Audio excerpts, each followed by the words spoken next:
to Get With the Programming. I'm Chase Ingram. I'm Captain America. And along with me is Bill Grundler. Wolverine. Have we all had time to take a breath and process a little bit more? Man, the world was a buzz yesterday. It's on fire yesterday. It was a buzz yesterday. What I thought was interesting was watching different people based on kind of wherever their feet are sitting, whether they're like a purely affiliate owner or they are a competitor or whether they are a coach of athletes or whatever it is. Or a pure hater of all things in or just all things like you did what this time? Burning it down. And you guys got people like me who are just like totally on the positive, like, hype train. Well, the one that was interesting to me was Craig Howard. Old school dude, has been around a long time, CrossFit Games champion himself. I didn't forget this time, dude.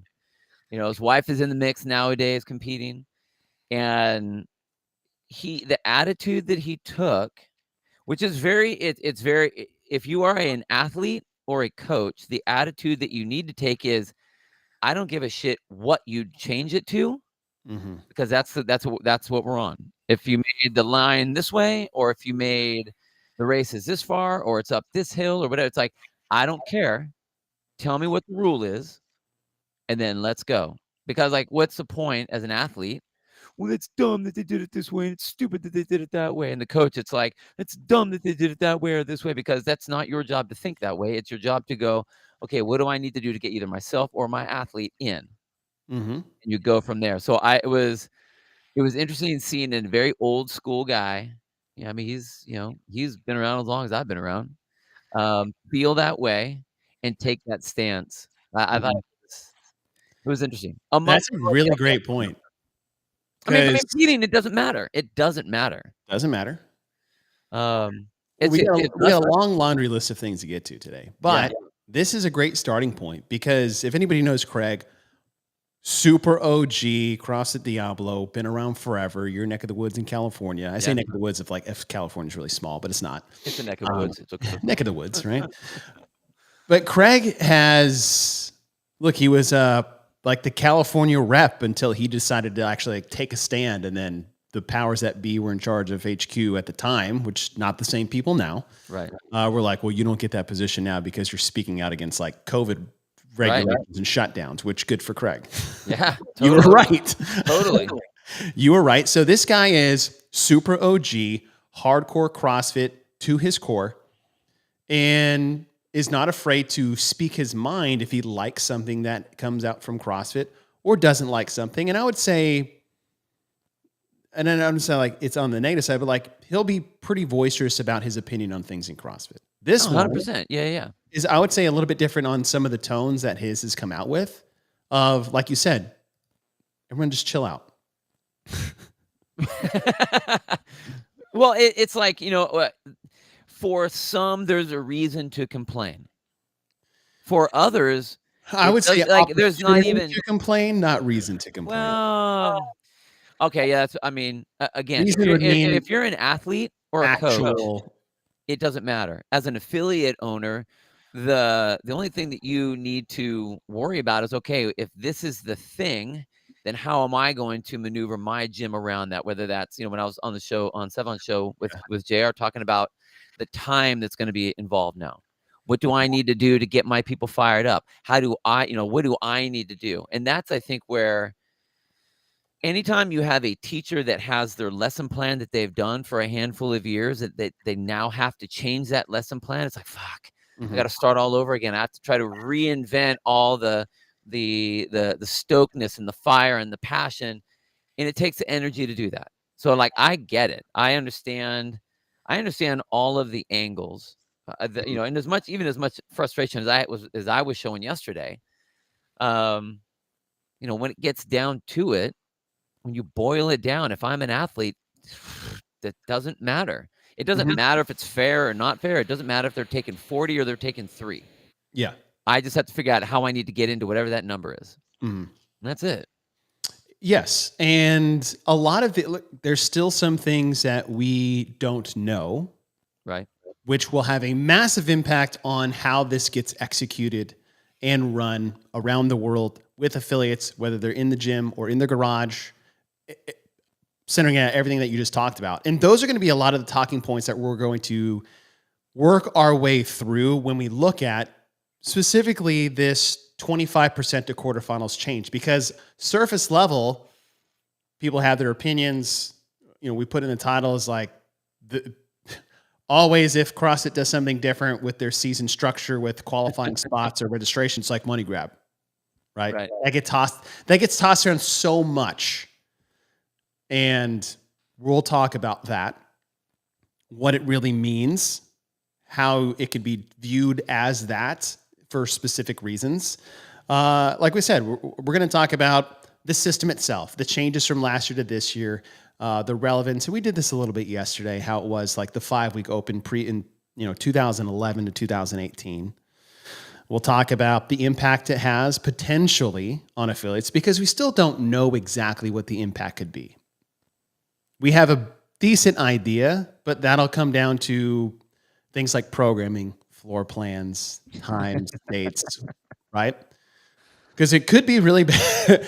We'll talk about that. The impact on the athlete. Good save right there. Good save. Thank you. Leaderboard implications for quarterfinals. Judging implications with this new 25%. Programming being, I would say, a major player in how this all unfolds, which is a programming show, which is, we'll be able to speak on that a little bit better than finances. Right. Totally. We'll talk about money, what that could mean, what it could not mean, and the importance of executing a certain way for it to either come across as a certain way or actually be a certain way, depending on what direction it goes and how it's executed. So that's the show in a nutshell of what we'll go through. And if you've been living under a rock over the last 24 hours, we're about 24 hours from when it was almost announced. exactly. Yeah, almost exactly. When everyone in the world with the YouTube channel went live at the same time. And everybody had 3 viewers. It was great. Everybody had 3 viewers because we're taking it all from each other. Is that CrossFit announced new season structure for the 2024 CrossFit Games. There's things that we already knew. The CrossFit Games finals will be separated as far as age group, adaptive, individual teams, and teenagers. I guess in the press release, the names of those finals have been secured. And I believe it's Teen CrossFit Games hosted by Pit Teen Throwdown. Legends CrossFit Games or Master? What is that? I can't remember. Masters CrossFit Games sponsored or hosted by or sponsored by Legends. Yeah. Adaptive CrossFit Games. So it's basically those key demographic title CrossFit Games hosted by these host competitions. Do you think they should real fast? Do you think they should have done that? What do you mean? Initial reactions on, we have the CrossFit Games. Mm-hmm. Then we have the Teen CrossFit Games hosted by Pit Teen Throwdown, and the la la la la la la la. Or should they have just said CrossFit Games Masters, CrossFit Games Teens, CrossFit Games, because it's the, whatever the title sponsor is, they're not the title sponsor. They're the hosting group that's doing it. Yeah. It's still the CrossFit Games.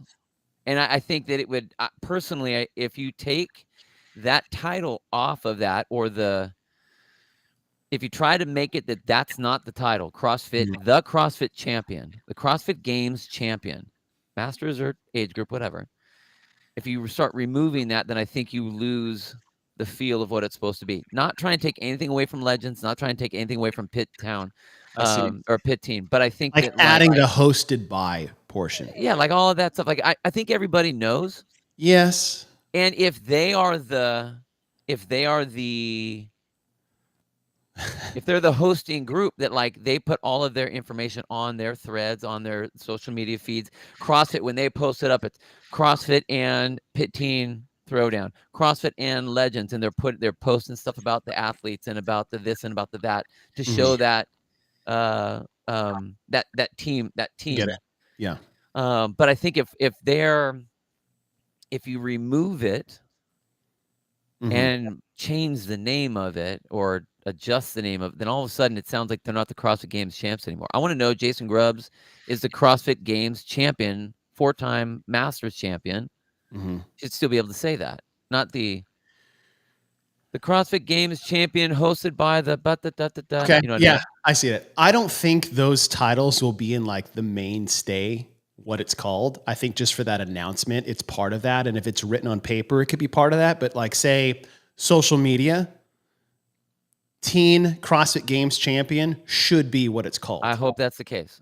Masters CrossFit Games champion should be what you're called, Right. right? Hopefully in the press release, Instagram post of you are the winner, it doesn't say hosted by, but it could be in the, I'm fine if it's designated at times, but not as part of like sponsored by, like you're saying, like it's not part of the logo. Right. Yes. Yes. Okay. Yes. Fine.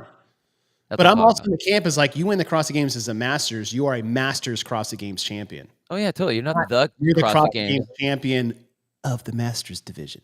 Right. You don't get to like hide that part. It's what you are. That's No, what you're the Masters. Yeah, you're the Masters best. champ. You're the Masters CrossFit Games champion. Yeah. I'm cool. I like it's called Teen CrossFit Games, Adaptive CrossFit Games, Masters CrossFit Games. And then if they want to add that little tidbit on like written parts of paper, fine. But in the logo, no, do not put that in there. Yeah. Yeah, I'm down with that. Okay, system.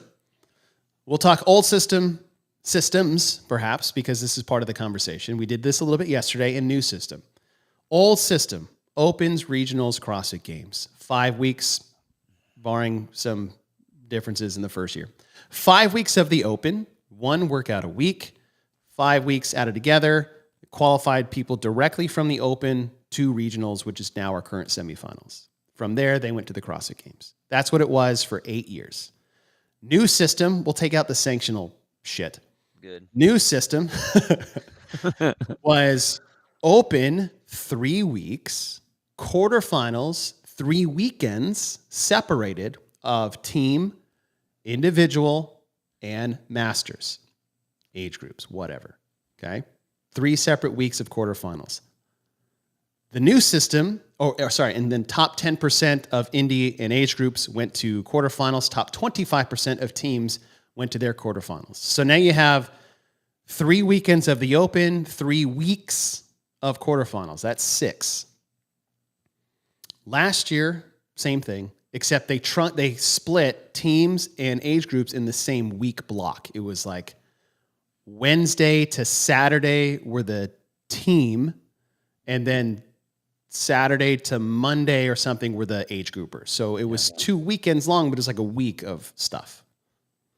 This year, it's 3 weeks of the Open, 2 weeks worth of quarterfinals. Week 1 is teams. Week 2 is indie age group at the same time, where the programming will be majority of the same, and you just get placed in both categories if you qualify for both categories.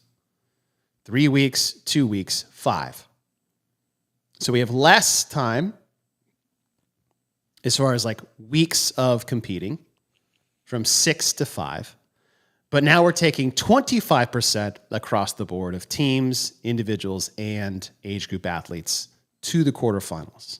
And this is where we talk about the new system and what the potential impacts here, pros and cons, as we move forward. Did I get everybody set up okay? I think that was pretty good. Basic. What we want to look at, pros and cons, is impacts this could have on affiliate owners, specifically to quarterfinals. Because we talked, and everybody talked at nauseum, was what does this do for the Open? The Open is a worldwide participatory event that you can pay $20 for and join in this worldwide competition, qualifying you to quarterfinals. What would you like? Before we move to quarterfinals specifically, I know you've always said this, is that you would love basically a descriptive purpose of each stage. Yeah. How do you look at the Open from this vantage point? New system or old system, the idea for me is that this is the community competition. So it's my job as the affiliate owner to fire my people up to say, hey, every day we put your name up on the leaderboard, up on the whiteboard, so you know where you stand every single day. This is a time that you get to test yourself out against other people in your age group, other people around the world, or what you did last year or other years that you've done the Open. It's a competition setting, not a chance to adjust it to your best, to where you can get the best workout necessarily, but a test. Let's see what you can do. So I think it's important to have that. So I think that I still can get very excited about doing that because I think that it's fun to do. There's an element of competition, whether people say that they're competitive or not. Mhm. There's an element of competition for every single person that comes in here. Every single person, whether they are the high-end competitive person or the I've never done a competition ever, but they're like, okay, well, what did that person do? How close Mhm. did I get? Maybe not that I beat them. Right. Could I get close to them? So there's always an element of that. So I think that it's very important for this piece to be a big deal. It was actually really interesting. I was coaching a class last night after all of this was going on, and one of our members was talking about if you compared or if you use the idea of NBA, the NBA season, Okay. where the beginning part of the season is high spectacle. It kind of mellows out as you get through the meat of the season, and then it gets to high sport as you go towards the world championships. Okay. High spectacle meaning you get everybody fired up about something. You're not going to find the best you're not going to find the world champion, the NBA final champions in the first cut, in the first month or so. But it's not about that. It's about hyping it up. And I hope that for us, that's what we do. We need hype.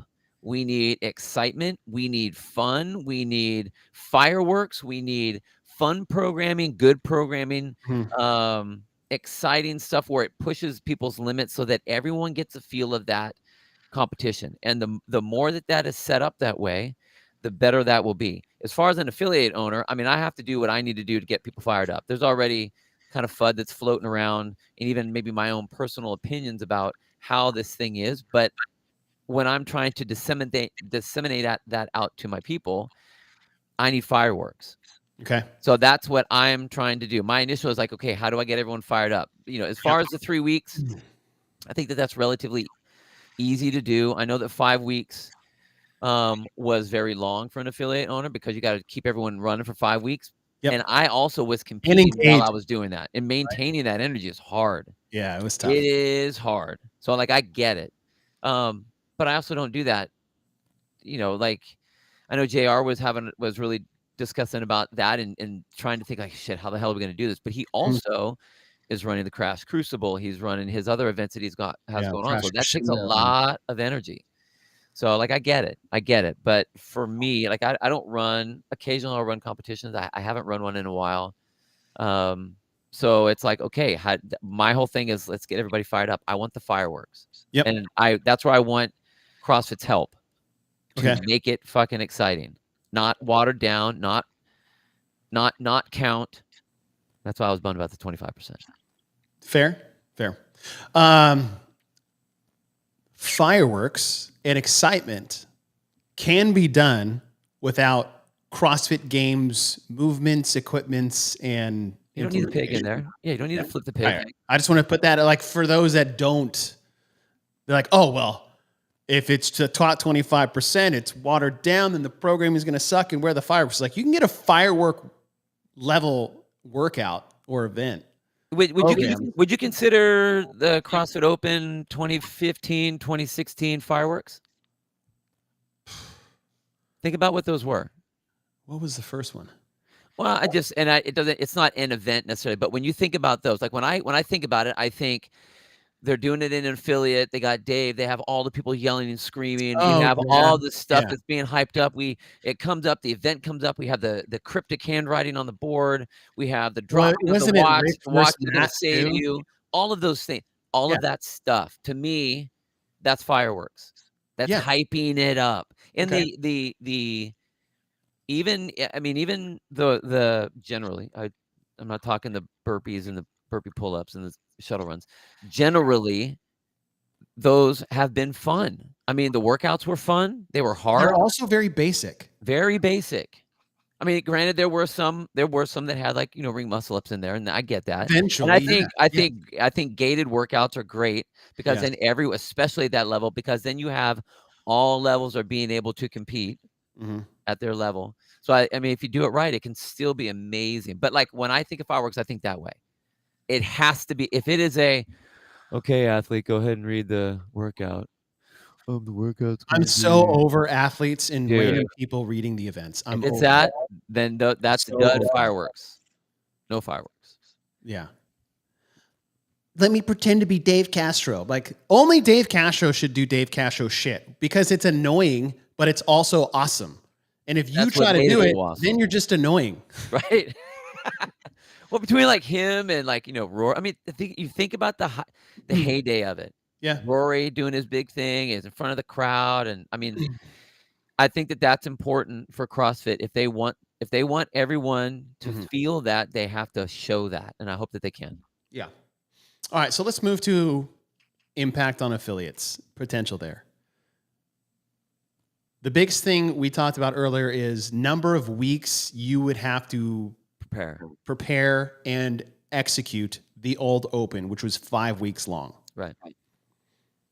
It wasn't the easiest task. It's just what we did. We didn't know anything better. It's just how we operated. And yeah, it was tough. It was stressful, especially if you were competing yourself, to keep everybody engaged for that amount of time. And it was always fireworks in the beginning and just kind of like, okay, let's just get to the end of the end. That's just how it always was. Right. The reason they took it down to 3 is that taking it down to 3 weeks in the open makes it easier on affiliate owners, period. It just does.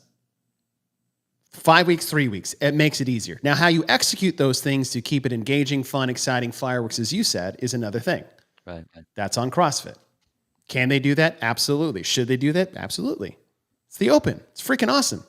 It's the largest participatory event in the world. It's the worldwide fitness, like we said, checkup.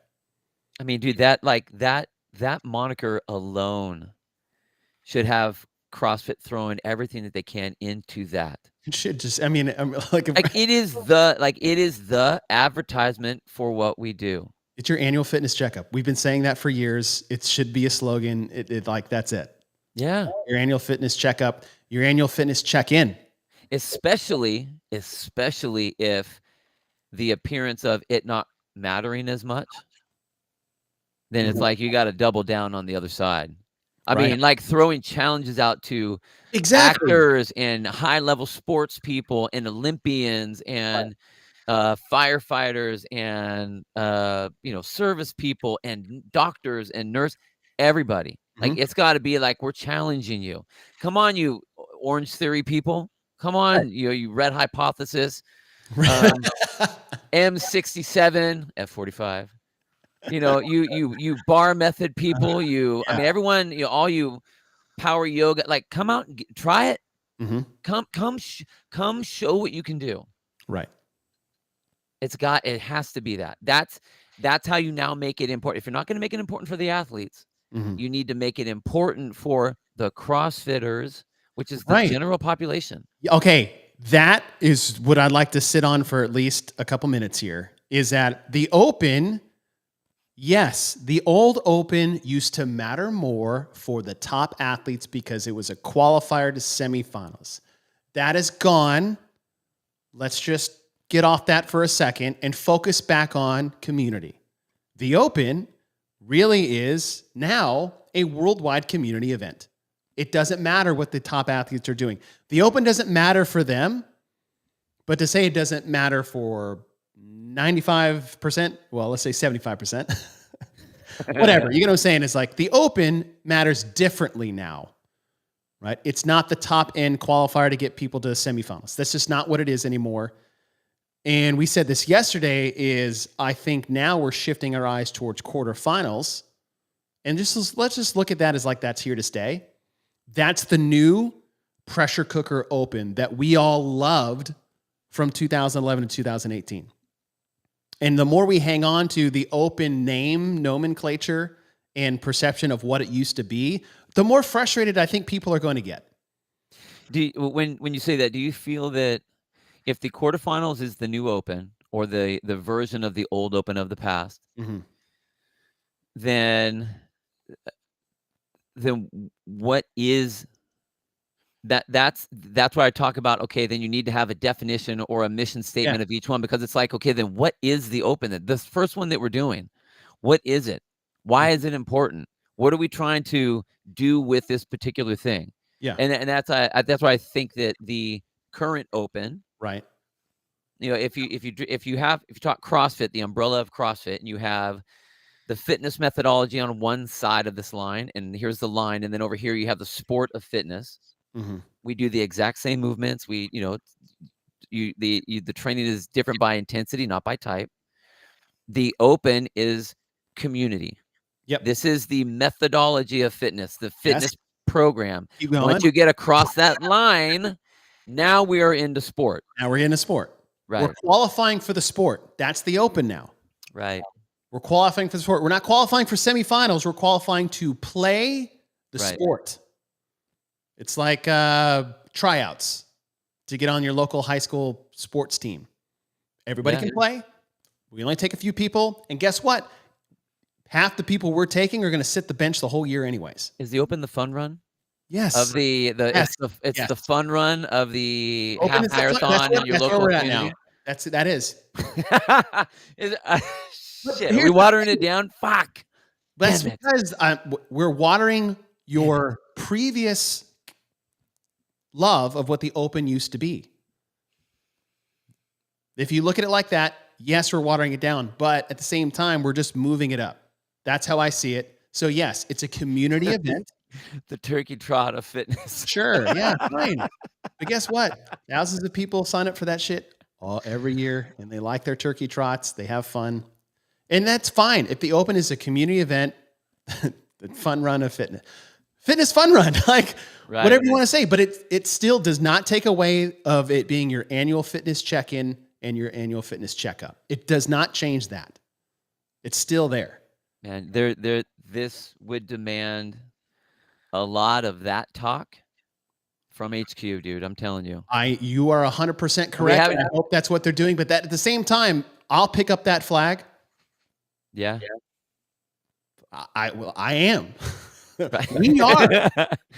Right. Right? Right. Yes, that is what the new open is. The new open is the community event. If you want to call it your fitness fun run, fine. But I don't really see that as a negative if you look at the positives of what the open now is supposed to be.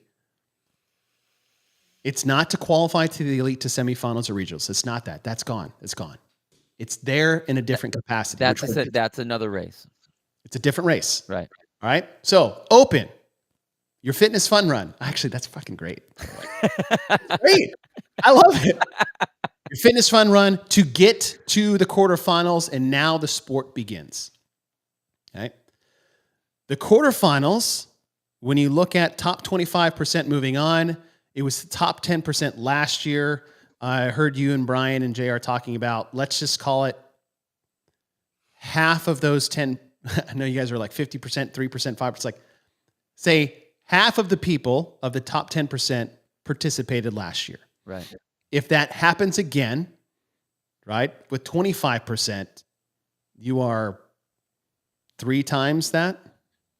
Potentially, right? But that's the word. That's the word. Yeah. Let's just say 50% again. Okay.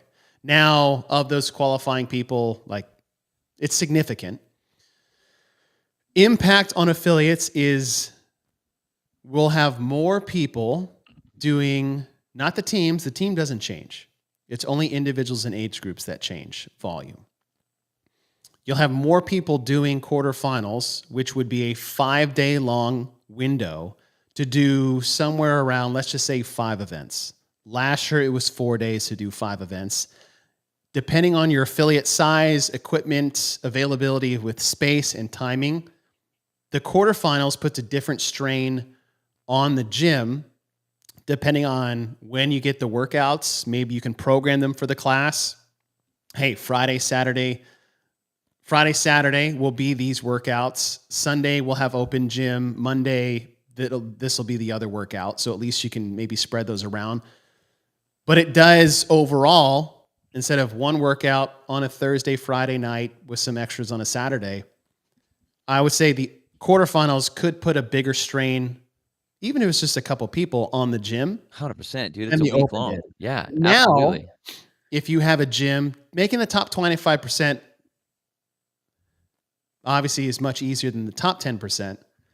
You're going to have a much bigger demographic of people moving into quarterfinals. I think, I mean, even just purely on the numbers, you're looking at almost tripling your people that can get in. Right. You know, I think if I was to look at my people, I would about triple, maybe quadruple who would be able to get in on that. I think mine used to be like 8 to 12 people would qualify for quarterfinals, and you go move that to 25%. Especially like when we saw, what was it? One muscle up. One muscle up for the men, no muscle ups for the women. Yeah. Like half the people that didn't make the top 10% was because of that damn muscle up. Right. Right. And so, yeah, at 2 to 3x. And you think that's now, fair? right, which is totally fair. And the burden now becomes, since we are increasing the level of athlete that is competing, now you're going to have, either more or different types of equipment. The setup is going to be a big deal. Guaranteed we're going to be doing more shuttle runs in there. Without a doubt, one of them is going to have it. So you're going to have your 25-foot lane, or you're going to have handstand walks, or you're going to have I know lunges. that's a programming discussion later, but no, totally. But like you're going to have these things you're going to have to contend with. And it's not all of that availability. Stuff. Yeah. And it's by the day. You know, they talked about how they said, I think Becky on the Instagram thing said, you said that you wanted more time to get the workouts done. Right. And more time for CrossFit athletes doesn't mean more times to finish. It means more times to do the events that you wanted to do. You want to do them more than once. Right. Which means now, when are you turning those things in? Do I need to, are these events having to be done on this particular day? So now I'm done doing that one, even though I got an extra day to do it? Or is this extra day, you have a day to do whatever one you want to do, and now the entire gym has to organize itself for event number 1, 2, 3, 4, or 5, or 6, or whatever one it is. That it forces the affiliate owner or the affiliate itself to have to adjust on the fly very quick. Yes. And that is tough, because these people, yes, you are doing it for them. You want to be able to celebrate your competitors. Your competitors, in guaranteed, we've all had our competitors. Right. They don't pay the bills. No. Your gym members that are doing the fitness turkey trot, they're the ones that are paying the bills. Correct. So you don't want to shut them down so that these guys can step up. And that'll be a tough line to walk. It will be. And here are the things that could potentially cause a big strain on affiliate owners. A 2 to 3x number of qualifiers, depending on the size of your affiliate. I think that's a decent range, regardless if it's 200 or 20. 2 to 3 times more people qualifying for individual or age group quarterfinals. And then you move to, okay, what is the programming going to look like, which we'll come to? That will have a massive impact on the ability to run multiple people, one people, no people, depending on what you have access to, what the floor plans look like, how strict those are going to be. Boz had talked about being somewhat lenient, maybe going from open to quarters to an online semis format, of how strict that could be. That will have a major impact on what the strain could and couldn't be. The time it takes to do these things, the length of these things, a lot of it, really at the end of the day, the stress in the affiliates will hinder solely on the programming. 100%, dude. With that, in that piece, that line that you just said, what have we talked about ad nauseum for the last 3 or 4 years about how it's like, it's been trip up after trip up after trip up after trip up. So here we are.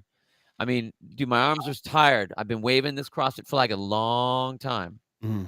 And every time I fall down flat on my face as I take the bam, and I go down to the ground. I'm like, Stick that flag in the trying to stand ground. this thing back up again. What is that? It's the Iwo Jima. Yeah, Iwo Jima. Like, It feels like that. This thing again. God, that'd be a help fucked me up out. shirt to make, but that'd also be a good OG shirt. Yeah, dude. So like all the soldiers wearing OG Dude. shirt, but holding a CrossFit flag. I'm sending that to Ken. No, dude, that's borderline sacrilegious. It's OG. Those soldiers were OG.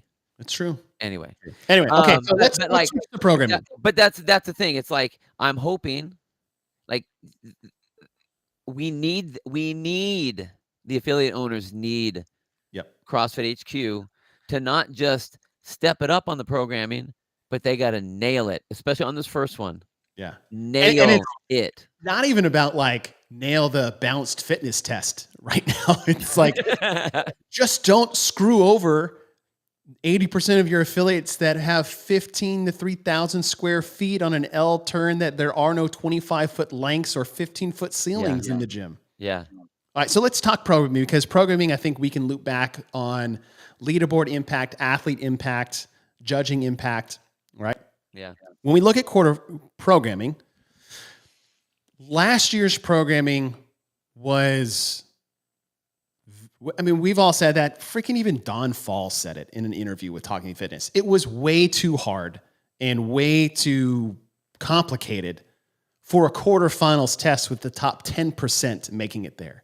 Right. I mean, you had 2 workouts that you either could or couldn't do. So you're just like, oh, okay, why did I sign up for this? That will happen. Like you said, you draw any line in the sand, someone's going to get left out. It's happened in the open since 2011. Shoot, we started one open workout with muscle ups. Yeah. An open workout. Yeah. Right? It'd be like starting an open workout with a 500-pound deadlift. Like, what? Right? Same thing. Okay. That might be a little extreme, but to the point is, that programming will not fly with 25% and didn't fly with the 10%. That's what we're looking at. The floor plans and layouts, you had one that had 25 feet of handstand walking with a wall-facing handstand push-up and ring muscle-ups. Like, how am I supposed to put all of that in a camera frame? I have rope climbs, chest-to-bar pull-ups, and bar muscle-ups, but with some deadlifts. So, like, where do I put the camera to get the freaking rope? And where do I put my deadlift bar to the pull-up bar? What if they're not all close to each other? What if my pull-up bars over there and my ropes over here, which is what my gym was? Like, what do I do there? The worry that I've seen come up is everyone's like, well, now the programming is going to be watered down. I'm like, pause. Could it be? Yes. But let's look at, and this is where I say the new old open is now the quarterfinals truncated in a 5-day window with 5 events. We'll just say 5 and 5 for now. The old open, which was 5 workouts that went really like, the first week was, hey, everybody gets to play. Cool. 7 minutes of burpees. Fuck. But all right, here we go. To, okay, here's some volume, a little bit of skill, to eventually there'd be 1 or 2 workouts by the end. Like, it was like week 4 was, can you do any of these things? If not, you're not going to regionals. Right. And everybody got like, shit, I should probably work on my handstand push-ups. Welcome to the open. You got to play. Now you got a little wake-up call. You see where your deficiencies are at. And then the last week was just like, who's willing to suffer to get to regionals? That's kind of the format. Yeah, totally. 3 weeks of, oh, okay, I'm in this. And then week 4, you're like, oh, shit. Bitch slapped. I'm not. The week 4 bitch slapped. And then week 5 is like, I don't want to do that. I don't want to go there to get there. I just don't. Right? You can do that. Like, take 1 year of the open and make that quarterfinals this year and tell me that's not going to be an appropriate test to get people to semifinals when we all said it was an appropriate test to get to people to semifinals. That programming wasn't crazy. It didn't oust the majority of the people taking the test. And now with 25% coming out of the fitness fun run, your demographic is actually much better than the old worldwide demographic used to be taking these open tests over the first 8 years. Yeah. Why can't you do that? But we need to make sure is that whatever that programming may look like, the floor plans are minimal at most. Like at most. Right. It's like, hey, everything needs to be in frame. You've got your wall ball shots. We can see you squat. We can see the target. At least you showed it was 10 feet, hopefully for everybody. I didn't like the lunge steps versus the distance, but when Boz explained how nice that was to judge, I was like, shh, in film? Right. Okay, you got me. I'll shut up about the distance thing. 8 steps that way, 8 steps this way. Cool. We can see that. We don't have to measure the 25-foot line and then watch if you cross the line before your foot came off the knee, touched the, like, that takes that out.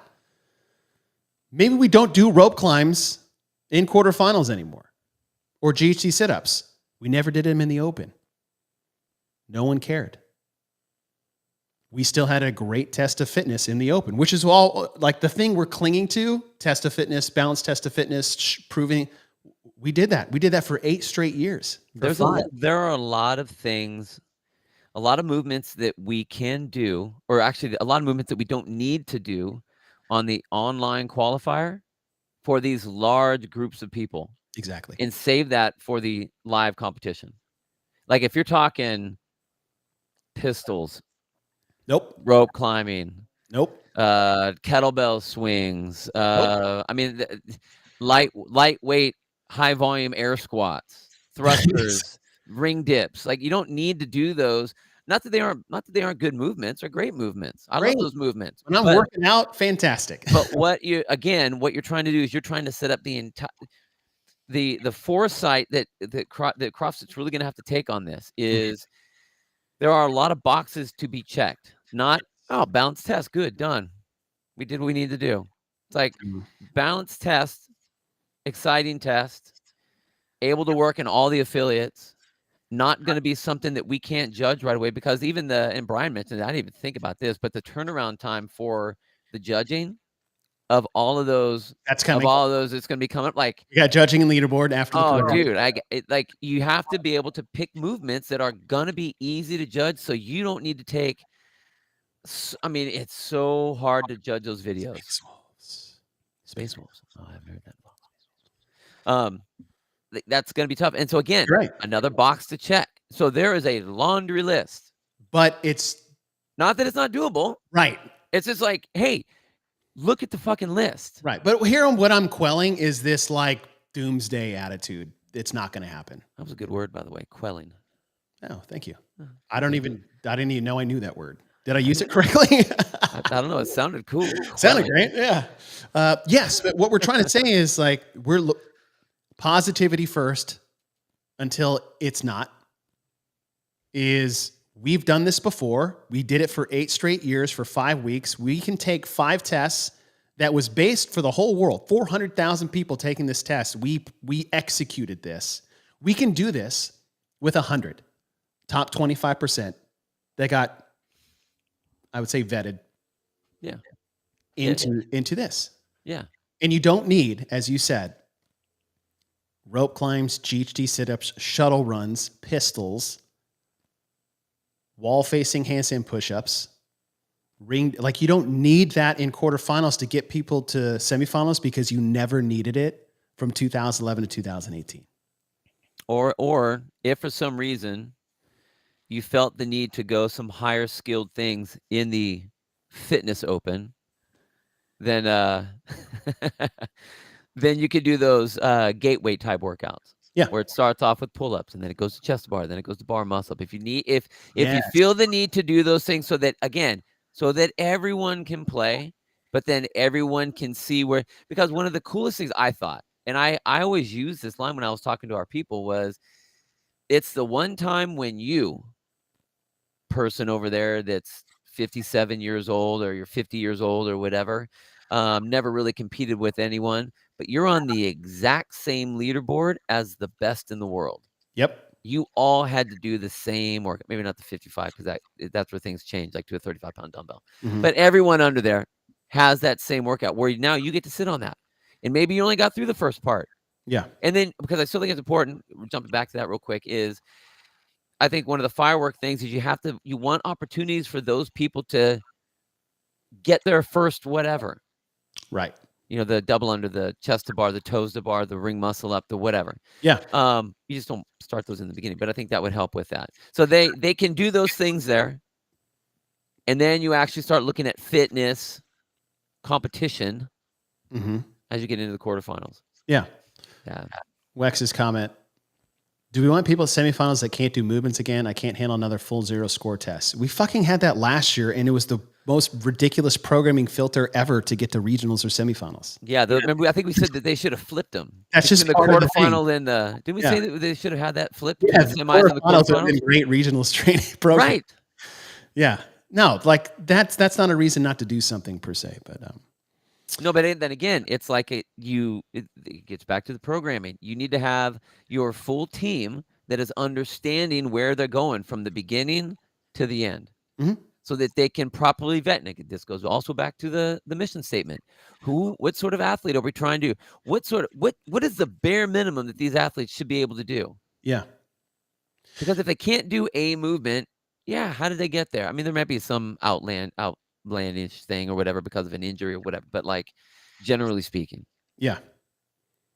And again, we said it to start, and we're going to beat this drum until we see what happens in quarterfinals. The programming, the floor plans will be the most important thing for quarterfinals. Not because we had to, not even for balance tests or like filtering to semifinals.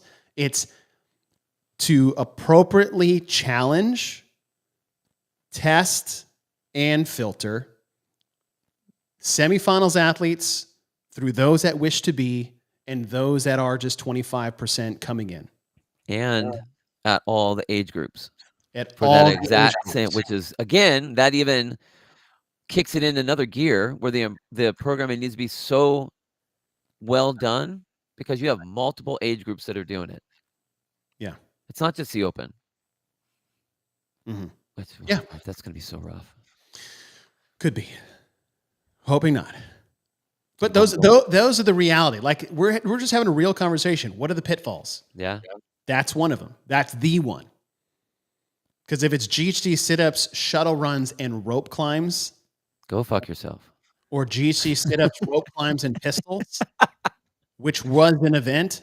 Yep. In the first quarterfinals, we're just like taking away the fact that it was 180 of all of them. Right. All right. Programming, we've sat on that. That will affect how the impact on the affiliates. Floor plans, also majorly so. You can get a great filtering system without all the bells and whistles when it comes to movements and pieces of equipment. Easily.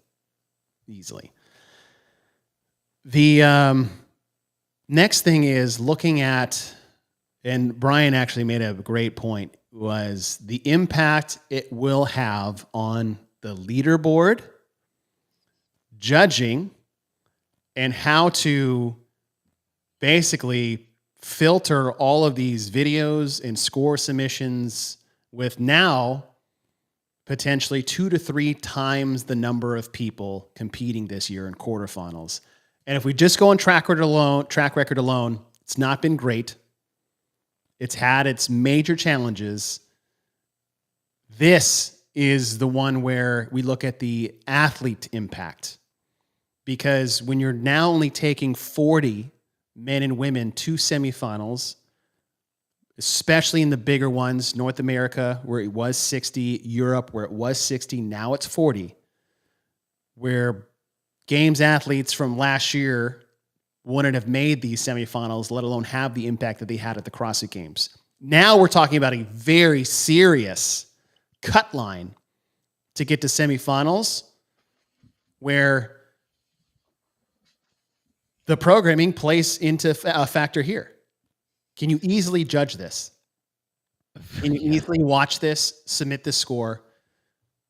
Are we going to have the shuttle run fiasco? How do we manage the leaderboard? I think first thing off the bat, you don't submit a score for all of them, you're out. None of your scores count. 100%. That goes without saying. Don't program a 1 rep max deadlift in the open.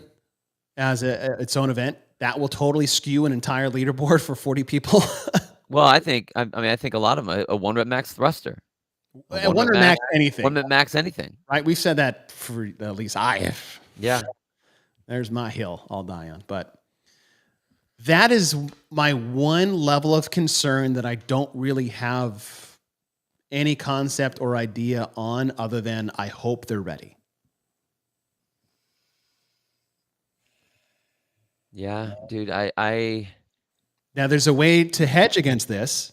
Hiller has said this. We've said this. I know Brian has said this. JR said it yesterday too. yeah, using the public. Reopening, because we've had this in the past. Yeah, totally. What do you call it? A peer review process of judging. Yep. Meaning, if you have passed your judge's course, well, also too, is that anybody that is wanting to make semifinals, has to submit a video on the leaderboard. Everybody. For public peer review judging from only the people who have passed their judge's test. If you want to just do quarterfinals and see where you shake out, great. Your scores and your place on the leaderboard will be below anyone that does not submit a video. You can submit a video or you can submit a score, but if it doesn't have a video, it cannot score on the leaderboard. You can be on the leaderboard. And it's just like having scaled athletes on the Worldwide Open. You can do scaled and you'll be one place below the last person who RX'd everything. Yep. Just do that. You have to submit a video for everyone. It has to be open, public for peer review of a process of thumbs up, thumbs down. If it gets a certain position, it moves up to the next level. There's an automatic filtering system there. And if you don't want to submit a video, totally fine. You'll just be below everyone who had submitted a video for semis. You're just not going to go to semis. And then we don't need to watch or ask anyone's video score if there isn't one, because you may have had the best scores across the world in either one event or all of them, but you didn't submit a video. Therefore, we are not even going to bother with you. You cannot qualify. We're not going to ask for it later. You cannot submit on a competition leaderboard without a video. And that's like, those are the initial stages. I mean, that to me is a no-brainer. It shouldn't even be everybody, if you want to go to this step, must submit. Yep. If you don't want to do it, you don't submit. Okay, cool. No worries. But yeah, you don't have to. You're not going. Totally. Knock yourself out. That's part of the deal.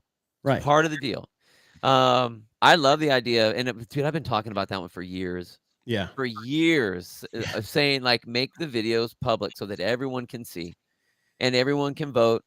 And if there's an issue, I mean, like, that way CrossFit doesn't have to ask for anybody's video. They're all there for everyone to look, and they can decide what they want to look at. It's not where they need to go, let me see this one. All right, now send us this one because we weren't really sure about that first one you sent. Wow, I think we need to see another one. They're all on there. And then I think the other thing that will do is it will force the hand of CrossFit to understand that, you know what, everyone is looking at what you're doing. So if you say that this person was okay, and everyone's looking at him like, how, and this may be, enough, this is like job security for Hiller, I guess, but like, if someone gets let through for reps that aren't good, then now CrossFit is now going to be like, hey, we're going to be solid on these. The next thing that they're going to have to do, and this is them setting their standard, and I hope, like, it comes out in the rule book that this is how they're going to end up doing it, is that if you get a no rep on a, I don't know, whatever the move is, it's a pistol, a handstand push-up, whatever. If you get a no rep and you don't redo it, then I think that your workout at that point should stop. Ooh. It should stop. Because the reason I say that is because every single time they try to assess a point, a time frame, or whatever, it becomes a subjective deal, and it's already subjective. I mean, I don't think that people are going to be throwing a protractor out on knees and things like that. But if you don't get it, or they do, there's 1, 2, then we have a major violation, and then we get into the second you get to like 4, whatever it is, then at that point, off. You're done. You will get the points, the reps that you had up to that point. I mean, that's what Rogue did. Right. and it scared. I mean, it pissed some people off, but it's like Scared everybody into doing it, right? Speaking very parentally here, you drop the hammer once, then the kid's gonna go like, "Oh, okay, if I do X, then this is gonna happen." Yeah. Not like, "Well, they just said they would, but they didn't do anything." Well, they said they would, but they didn't do anything. Well, they're never gonna do anything. I'm just gonna keep on doing it then. Yeah. Drop the hammer. Mhm. Tell them, and then drop the hammer, and then be just consistent as hell on it. But small team, I don't know. You got the community to help vet it out a lot of the stuff. Right. So make it easy on yourself with movements that are going to be easy to judge. Yep. Set up your space however you need to do it so that everyone's looking the same way, facing the same way. And if they don't do it, sorry, done. You didn't follow. You didn't follow directions. It'd be like if I went to a college exam, SAT or an ACT test or whatever, and I did the thing upside down. Well, I just wrote it. Yep, sorry. You didn't follow directions. You're done. Yeah. I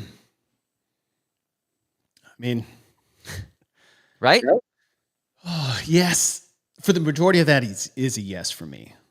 What's a no? I don't know. Like if you got no ripped on a burpee, I'm not going to stop your workout from there. You know what I'm saying? Like, I feel like there's certain things that yes. If you were in a race and you didn't do the burpee you were supposed to do and you never came back and did it, you wouldn't. None of your reps after that would count. I get it.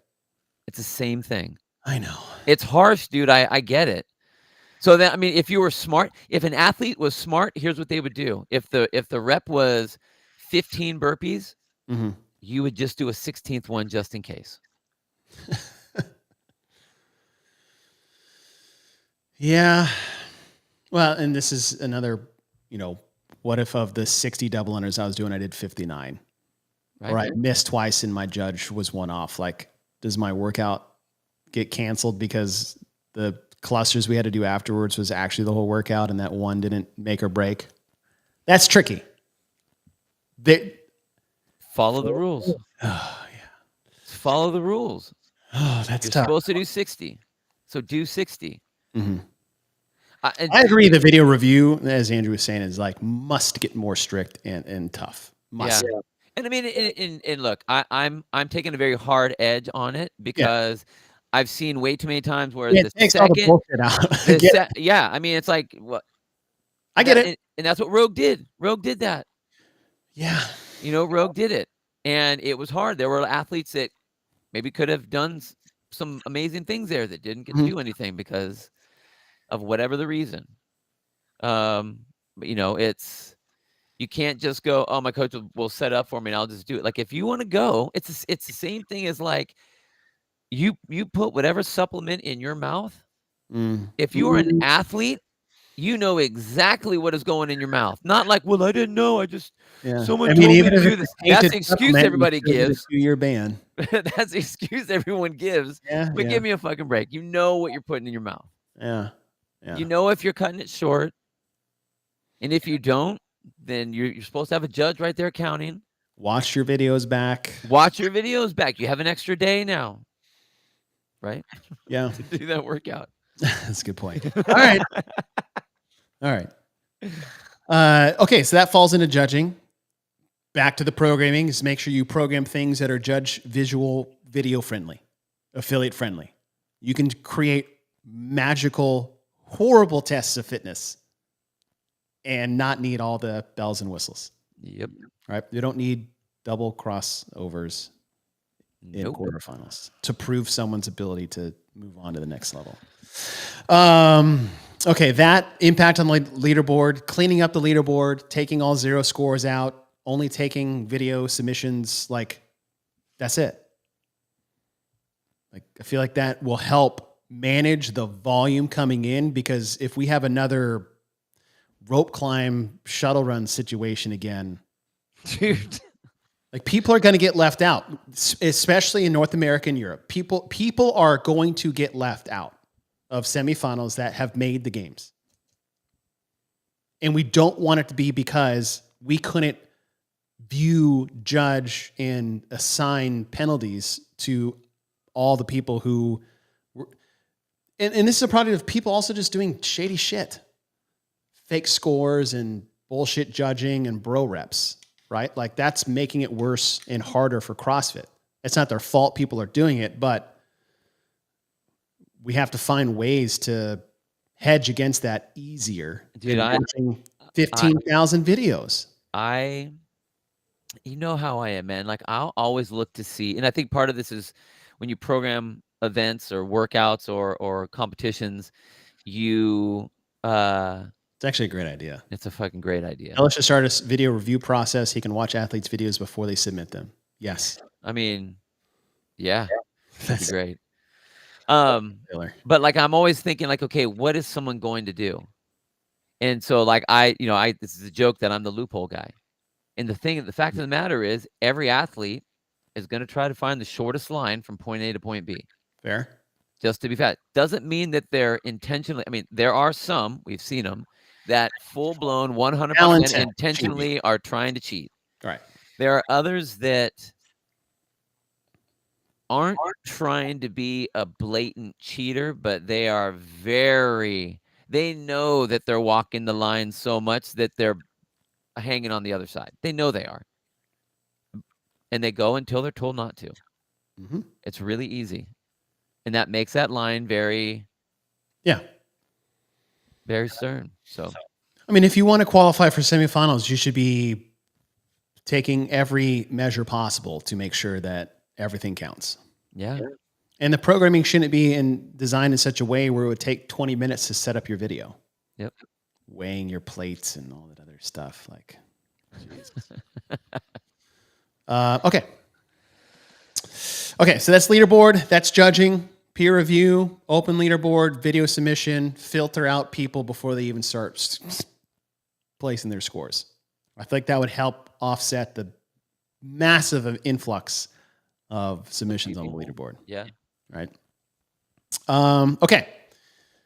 I saw this in the chat a lot, and now we're going to talk about the headliner topic or phrase, money grab.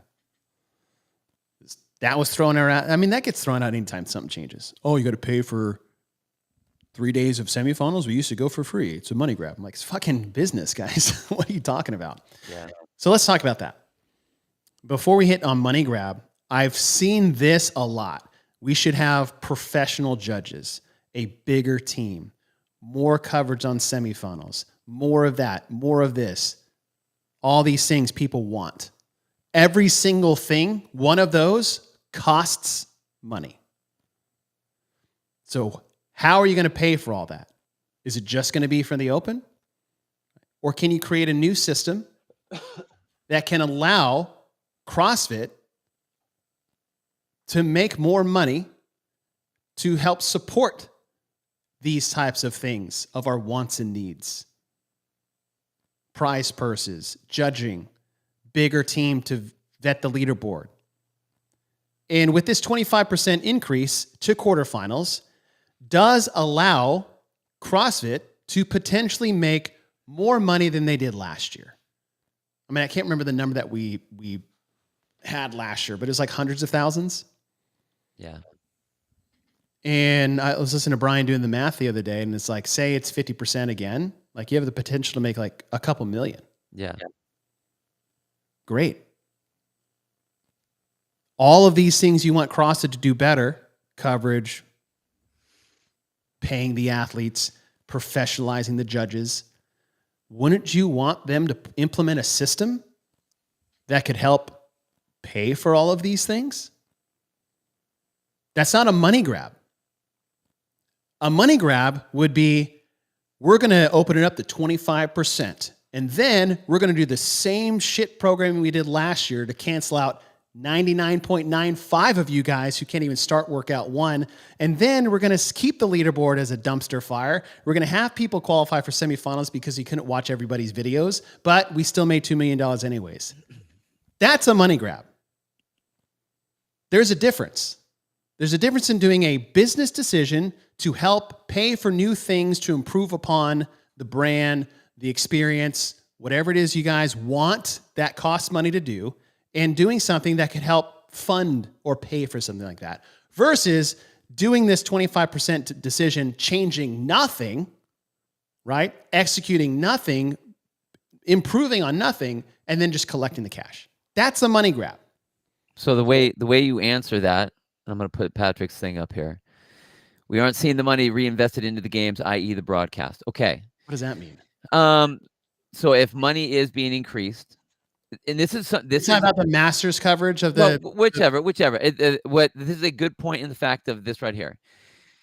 The way that CrossFit can show that it's not a quote unquote money grab is if they tell everyone where the money is going to be going to.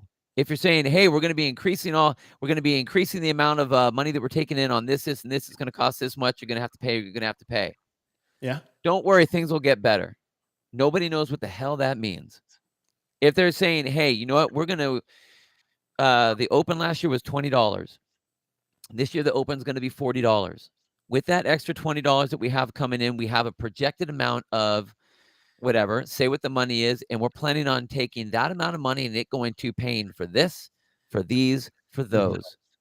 Then at the next stage, you're not going to have to pay if you want to do the Masters or the Open qualifier. However, since the current Open is the community fitness competition, that's the turkey trot amount, that when you now go to the competition, which, like, I'm sorry, if you're going to go to Wadapalooza, or you're going to go to the Granite Games, you're going to go to one of your local competitions, you're not paying $20 to get into that competition. You can't do a Spartan race for $20.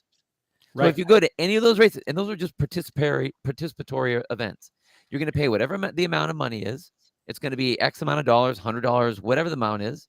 People sign up for that. From this amount of money, we're projecting we're going to have this much. Don't say that we're going to get exactly 300,000 people that are going to do it and it's going to cost us, but put some data people in there and get a percentage, figure out what the amount is and say, okay, we have this projected amount of budget. This is going to allow us to do this thing here, to have broadcasts for the semis, to be able to do this and this and this. And then you bump it up every single time as you go, explaining what it's going to be. Sure. It's not bad to raise prices on things or to get money if you're going to use it for something. I agree. It's point. Like I know. I was just trying to re-answer what Pat had up there. Well, how about look? Here's the thing: it's like you guys in these fucking comments, you have no idea how the world works. No, no. Show me an itemized list. Ask the NFL to show you an itemized list of where all the money goes. Are you kidding me? Yeah, but okay. You don't deserve that. CrossFit hasn't done a good job. I get it. History and someone said this is like that, and that's why I'm saying that. On their side. I'm not saying that they need to ask everyone for permission. No, I'm saying that, you know what? Wake the freak up and like have a brain about yourself of like, no, CrossFit has to just show you their banking records. No, dude. Well, what it is these people are pissed because they feel like that they haven't, like they've been screwed over by CrossFit. Yeah. CrossFit hasn't done a good job. No, they're not. Okay. CrossFit has not done a good job of improving. You're right. And that's why. Yeah, that's why. So I'm not saying that they need to do this on a regular basis. What we need to do, like we would have never asked Greg before because we didn't think we needed to. Right. But, you know, to get everyone on the same page and to get us to be, they have to say and then follow through. And exactly. Yes, I agree. So they haven't done the second part as well. Totally. Agree. And that's why the people that are on this side saying, you want me to do what with my money now? Yes. But why am I going to do that? You know, I agree. But like the idea that CrossFit should be so transparent, they should show you an itemized list of where their money goes is absolutely ridiculous. If they were to do that, wouldn't you go like, dang, okay, I can see exactly where the money's going. I get it. Would they have to do that all the time? No. But if they did that, imagine what that would do to everyone. Be like, it's like, well, okay, you're right. I guess I got nothing to say now. Part of me wants them to do that so people can be like, holy shit, I had no idea. Exactly. That's what I'm saying. It would take one season. It would take one season. And then they'd be like, okay, I get it. Patrick, name me one stakeholder that is way more important in CrossFit than the fucking NFL. Jesus. What are you guys talking about? The NFL doesn't have stakeholders as important as CrossFit. Are you kidding me?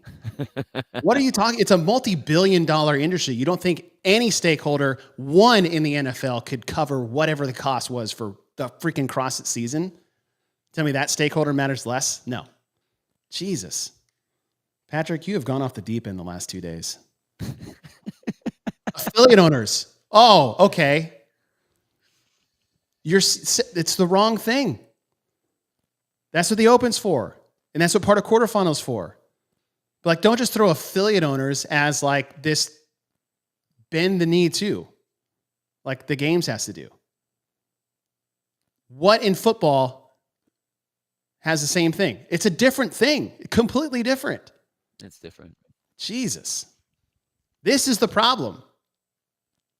Right? Part of the problem is that I said this on, I was thinking it was on the, Death by the other day. Is like the good faith of meter of CrossFit is low, especially after the last 5 years. Very low. Yeah. So the say and trust and do, you can't. That's not going to work anymore, right? They have to prove it and they have to show it.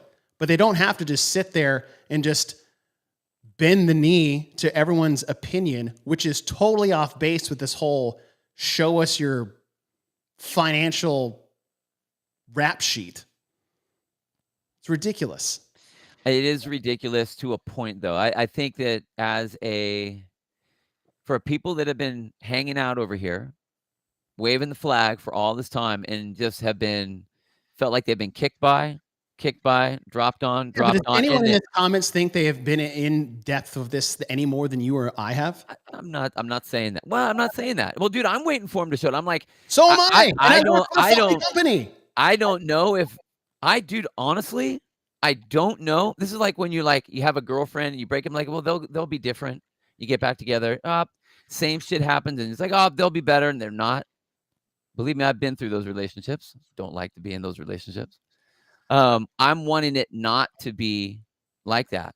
I'm wanting it to get back to where it's like, okay, we're good. I believe in you guys. But it's going to take something for them to show that. And I don't know if they, I don't know if they can. Nice try, Allegra. If I actually took this seriously, God bless all of you. I know that's fake. No, they don't. Oh, I know you haven't. My girlfriend's way better. Way better. Laura's awesome. She is awesome. Yeah. But just like have some sense about yourself. Not you, people. I know, I get it. That are just like out here asking for the most absurd things. Like this is ridiculous. Now, is it off the heels of we haven't gotten it? Yeah. Totally. I get it. I'm just as frustrated as you are. I am. But have some sense about yourself when you like make these CrossFit should do whatever this, that, and the other, right? If they make more money in quarterfinals, we would like to see that reinvested into the season to do all the things that everybody wants more of. That's what should happen. Has that been the case? Not as much as we had hoped for. Still waiting. So if you have a sense of either pessimism or trepidation that you're going to get what you hope it is, you should feel that way. I feel that way. Bill feels that way. A lot of people do feel that way. I'm not saying don't do that. But like, come back to reality a little bit of what you're asking for or assuming the worst. And I'd rather be wrong.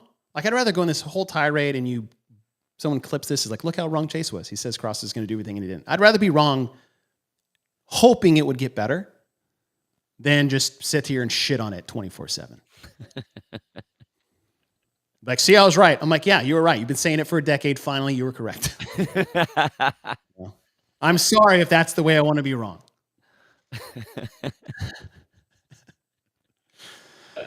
Oh, God. Dude, there's, what's crazy is it's not the changes that is making all of this, like it's really not the changes that's stirring everybody up. Mm-hmm. It's not 25%. It's like you told us something big was going to happen. So you kind of perked us all up. And I just don't want them to fall flat on their face again, because that means I have to don't reach want down them again and pick up the flag again. And that's the part, so it's like, I get that. I want it to happen, dude. I want it to work. I want him, like, we're back. We're here. Even if it's like, okay, it was a definite improvement over last year. Like, I'm good for that. Like, I'm not saying it has to go from 0 to 100. I know that there's got to be you got to turn the boat. Take some time. I get it. Yeah. I just want the boat to start to turn, at least. That's all. Yeah. We'll see. I mean, I have zero fun having to report to 900 different affiliates that I am a steward of when things go wrong. Yeah. It is no fun.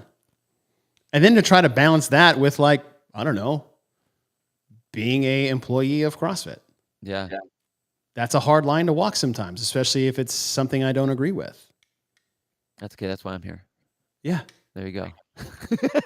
I am agreeing that it's a prove it situation. Yep. 100%.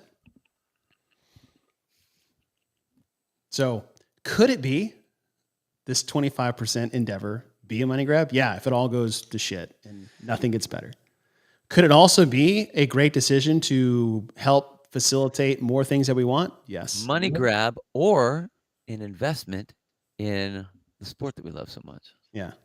It's hard to say. You're a fucking idiot. You have no idea. Jesus. Let's see. What dumb thing does Patrick have to say now? Also, I don't know or won't act like I know what the state of CrossFit finances are, but I also know that changes aren't immediate. Great. That's true. They are not immediate. And what change is immediate?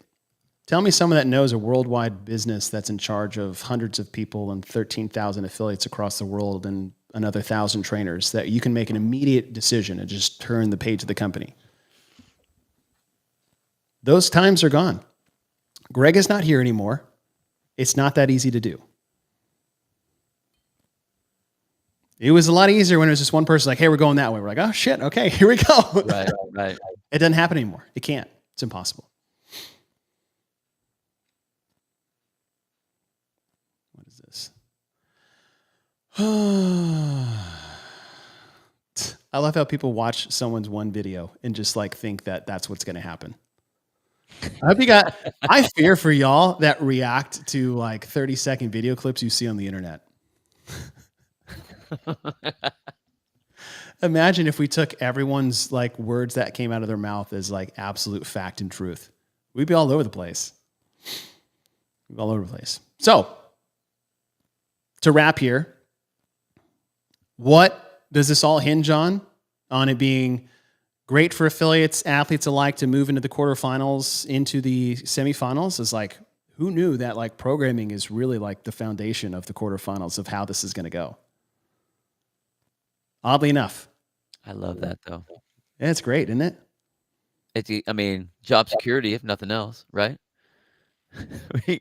we get to predict it, to analyze it, to showcase if it worked or not. That's 3 shows right there for each one. Mm-hmm. We're good. Yeah, we'll have a lot to talk about for sure. And y'all not got to worry about me. I'm doing just fine. I'm glad I get to be where I am. I'll say that much. I'll say people should be glad that I get to be where I am. Because you don't want a bunch of people who are not wanting, thank you, Patrick, not wanting the best for the affiliates, as Patrick said, and the community at wide to be in the position that I'm in. I think. No, dude, I'm you know what I mean? I think that it's gonna sound weird. I think it's almost risky that they have you in that spot for them. And the reason I say that is because you come from the old school. You were in the trenches, like you get all the feels and know what is happening.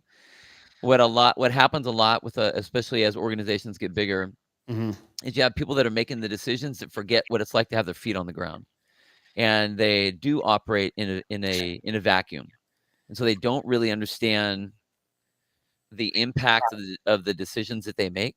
So I think it's good, at least, and hopefully that when you are there, they hear what you say, since you're, I mean, I can't even imagine of the other people that are there. Like, you have to be one of the closest removed, you know what I mean, into that position. Yeah. Like, that's valuable information for the affiliate reps to be able to explain to the higher ups, is that mid-management of, this is really what's happening on the floor, Right. because that's huge. Because everyone else from way up above, like, they're going to make decisions and they don't know what I do in my gym. It's like, oh yeah, you open up the doors, you run some classes, and you get affiliate fees, and that's what you do. And it's like, no, that's not what I do. Right. I mean, maybe on paper, that's very surface. Like, we change people's lives. Yeah. On all kinds of different levels, in funky old warehouses or strip malls or whatever else. And so don't act like what I do is not important. Like, going from a fire captain to just a gym owner or coach, like, it was always easy. I could say, oh, it's like, well, what do you do? Oh, I'm a fire captain. It's like, oh, you're one of the heroes. Like, what do you do now? Oh, I'm a personal trainer. Oh, okay, douchebag. Right. You You're know? like, I don't know. It's like, it's like I've not saved more lives coaching people in a gym than I ever did pulling people out of a fire. Well, exactly. I have a buddy now that was one of my firefighters, and he's getting ready to retire soon. And he's like, dude, what I love is that, like, you are now teaching people to get up. I'm the one that's actually picking them up. Yeah. And that was cool. That was super that's cool. But it's like, you forget the people that are way up there. They forget what I'm doing in the gym and the impacts that are made on me from the higher ups, And so I'm glad that, I'm glad that you're there. I still think it's risky for them, and I hope that you're allowed to speak your mind, at least be able to vet that out, and so that they can hear it, so they hear what's real, because they really aren't going to hear they're not going to hear something from us that they don't want to hear. I don't think, really. You know what I mean? I mean, they should listen to everybody. They should, but I think it'll go more through the rep than it would go through. You know what I mean? And then that's decided whether it's going to go or not. I hope they hear, like, what you have to say, and like what Katie Hogan has to say on my side and whatever. Sure, yeah. And I'll never say, like, sure, I mean, clearly I am opinionated and I stand by those. I'll never say something that maybe would go against what could be happening at a certain time, we do it all the time with the game season programming. Yeah. It'll never be of ignorance and with intent to tear down. Right. It'll all come from a place of, I love you so much. Why can't it be better? Yeah, right. Yeah. It's like, okay, this was accidental, but like, I love CrossFit. What CrossFit is. CrossFit is not an office building in Santa Cruz, California. That is not it. CrossFit, the thing that Greg gave us CrossFit, the community, is the greatest thing to ever happen to me in my life. Without hyperbole. It gave me every single thing that I love and cherish dearly in my life. Without CrossFit, I would have never met my wife. And everything that comes with it. Kids, family, friends. Without CrossFit, I wouldn't have met the inner circle of friends that I've now have going on 15 years. That we still all live next to each other. Our kids are the same age. Without CrossFit, I would have never opened up my own affiliate and run that for a decade and try to have the same impact on other people's lives as CrossFit, the first affiliate I ever went to, and my coach impacted mine. I would have never met Bill. He's one of my best friends. This podcast would not exist if it wasn't for CrossFit. Everything that I hold dear in my life is because of CrossFit. Not because of a board, not because of a CEO, not because of Greg Glassman, not because of Dave Castro, because of what CrossFit is. And now I got to work with media in the broadcast department. I got to be on seminar staff for 7 years. I got to own an affiliate for 10. I got to compete in the sport at a very low level at an early time. And like, all of that is because of walking in day one, December 2008 to Fran in a cold CrossFit gym.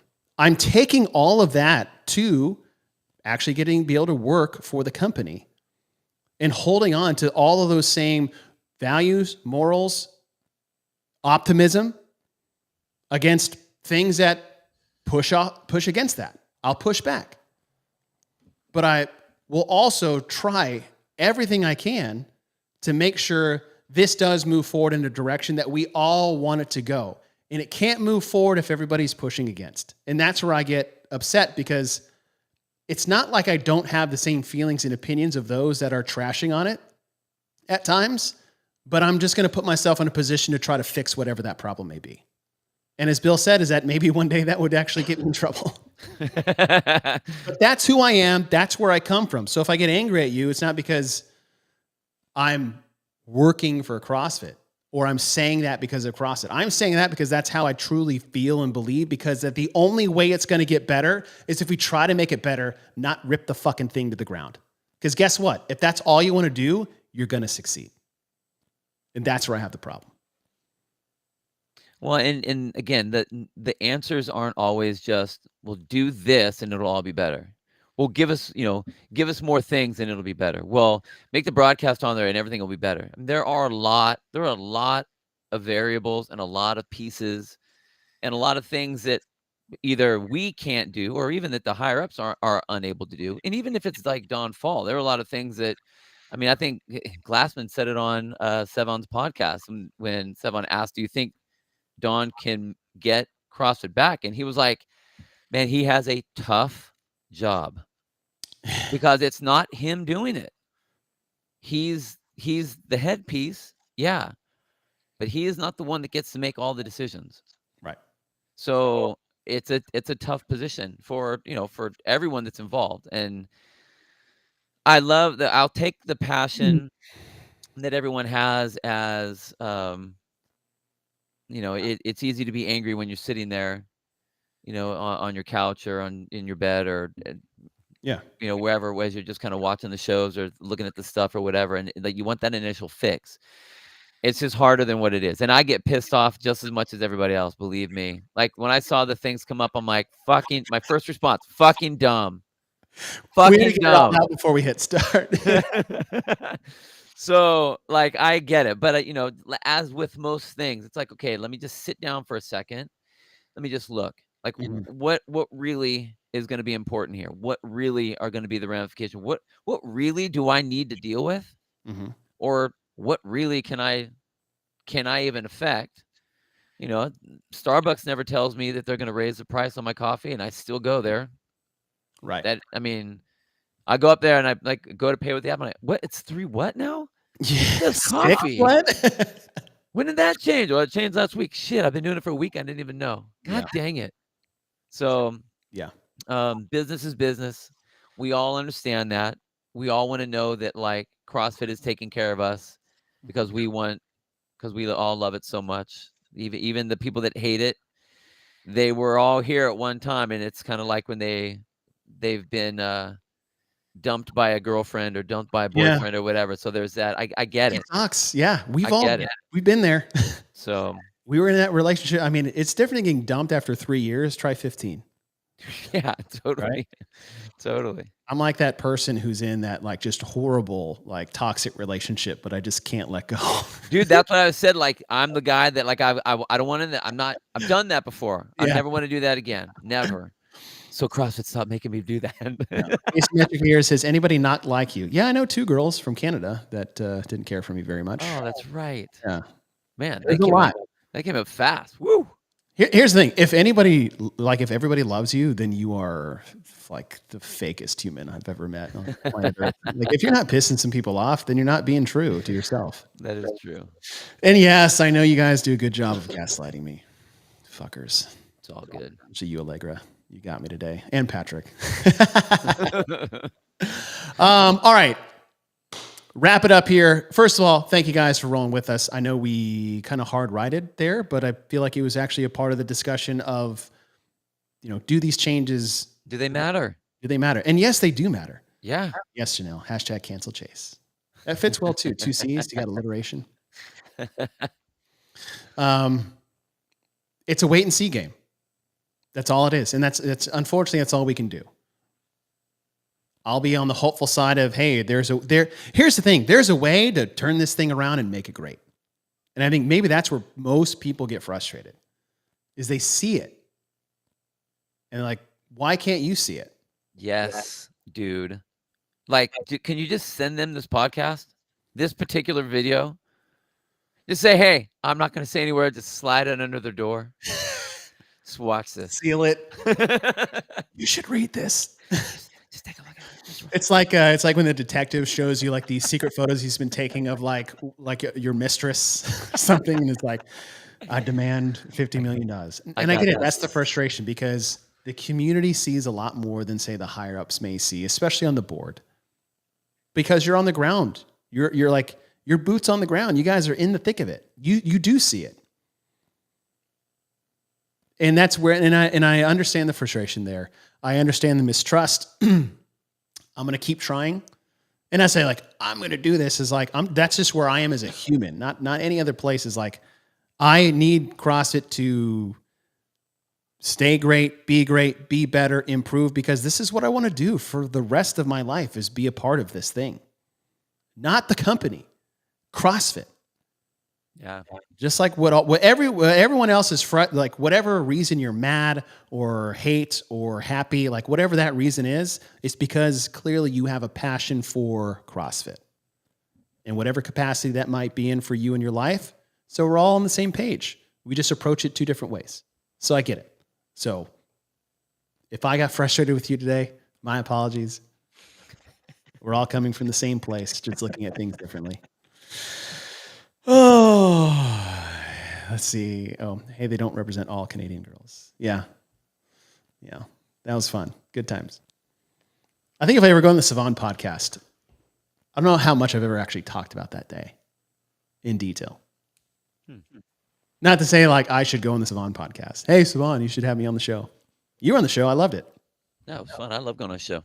Yeah. Dude, he's gonna have. I love you too. I did a call in with him the other day.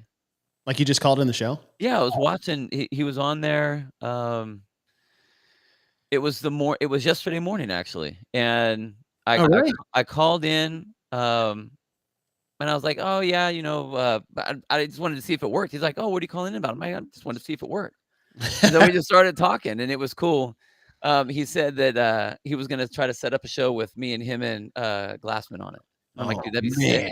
How sick would that be? I would just sit there in a corner and not say a word. I would just do this thing. What is this? I can find out. I can turn my camera off, but everybody can still yeah. Don't mind me. I'm just out here in the corner. I'm over here. You can't see me. Oh, you guys are great. I tell you what, there's nothing more meaningful than to be able to like have it out with people you're talking to, and everybody's still cool at the end of the day. 100%. So I respect the shit out of you guys. Plus, I mean, it's a little unfair. It's like I'm using words in a camera, and you're just like, yeah, unfair to you, not to me. Right. I don't have to pull up your comment. Oh, all right. Anything else? No, that's it. Any closing? I gotta go, coach. Dear programming. All right, teams. Who knows? Maybe we'll do something tomorrow. Do we have probably? No, actually, I can't do tomorrow. Okay. I got my affiliate owner summit coming up for the South. So we got like 170 affiliate owners, gym managers, and partners coming into Fort Worth, Texas tomorrow. We're going to CrossFit Iron Horse, which used to be called Hell's Half Acre. Oh, yeah, dude. The qualifying site of the 2009 and 2010 South Central Regionals. Is that where you did the drag? Which is where I qualified to the CrossFit Games. Didn't you guys have a sectionals? that was sectionals? Ah, okay. Yeah. So it's at CrossFit Iron Horse. Candace Wagner, former Ruiz, Yeah. is the owner. Cool. And dude, I walked through there and it was just like, I think it's going to be the best place. That's cool. The best place. I got a lot of memories there. Candace, obviously Breck Berry, he's coming. Yeah. Oh, cool. It's a lot of OGs coming up. So that's cool. And I mean, gosh, we should have let it off the show if you guys lasted this long. Good for you. Chad. Oh, Worldwide right. Chad coming up on Saturday, Veterans Day. Yeah. Go to the Step Up Foundation, sign up, register for Chad. If you're going to do it, please donate. Just like they have for Murph. Let me see if I can pull this up. Step Up Foundation. But is this it? Yes. I think. It might be different. But Chad, $1,000 step ups for time, 20 inches. Here we go. Chad 1000X, Sarah Wilkinson. She basically created this hero workout for her late husband, who was a victim of veteran suicide. This is a couple years ago. I know Sarah personally. We worked on staff together. I had never met her husband before. But Chad 1000, it's on Saturday. It's basically like Murph for Veterans Day, Murph Memorial Day. That's what this is. If you're going to do it, please register. You just go to chad1000x.com. And it's like a $20-$30, and it's just go to support veteran suicide awareness. Yes, Sarah is amazing. And that entire thing. So please, if you guys are doing that, consider donating. If not, do it. It's have you ever done it? Dude, we do it every New Year's Eve. Oh, you do it on New Year's Eve? Okay. Yeah. Nice. So we step into the new year doing that. Yeah. So give it a shot. I've done it. It's an experience. Yeah, it's a grind. Yeah, it's a grind. It's an experience. I love Sarah had talked about this was the thing with people with suicide is they said there's like these people usually suffer in silence. And 95% of them is like you could never peg like that was going to happen. Right. Right. And she talked about the beginning of Chad and the music's pumping and everyone's joking and just stepping up and they're 50 in, 100 in. And then about the halfway point, everybody stops talking. And everybody is thinking about the ruck straps digging into their traps, the weights bouncing off their tailbone, the sweat coming off their nose because they're just looking down at their toes the whole time. Calves are starting to bark at him, maybe the arches of their feet. They're starting to realize what the next 500 is going to be. And that everybody just sits there in silence and just grinds through it. Totally. I thought that was a really humanizing element of Chad when it comes to what this is for. Well, and intense. It's different than Murph because you can just keep stepping. And so it's like this nonstop, very internalizing. Like with Murph, you're kind of like you there's like, go and stop, go and stop, go and stop. You go, how long do I have? You look around. You don't have that. You don't want to step off the box. You don't want to miss the box. I do it with a bar, a 45-pound bar. Ooh. Yeah, I've done it with my kid. I had her on my back the whole time. Did she stay there the whole time? Until like the last little can't like rucking or just just on my back. No way. Yeah. Had her on my shoulders for a couple, had her on my back. And then I got to like 750 and she's like, "Daddy, you're too sweaty." Yeah. And I was like, okay. So then I just grabbed a bumper plate and held it. I feel like that's harder for her to just like koala you for 750 step ups. I have long arms, so I could get under like her butt. So it's like she just comes like hanging on there. It was that's fun. impressive. But it's a mind, like you go brain dead. It's like probably I think one of the most internalizing workouts that we've done just because it's so long. Yeah. So it's a good one. It's a good one. All right. Oh, look at that. It's my girl right there. She may be biased, but she's not wrong. She's not wrong. She's not wrong. All right, everybody. Thanks for rolling with us. Thanks for just digging in, challenging us, voicing your opinions. We do sincerely appreciate it across the board. We hope you guys have a great rest of your week. For Veterans Day, to all our veterans around the world, those that came back and those that didn't, thank you guys so much for everything that, the ability that I get to be on here and just like talk because of your service and sacrifice. You know, you guys deserve much more recognition and appreciation as maybe the outside world gives you. So thank you to all our veterans. Happy Veterans Day coming up. Chad. Thank you, Sarah, for putting all that together. For my affiliate owners who are in the South Central, I'll see you on Saturday. Bill, have a great rest of your week. You too. See you guys next week.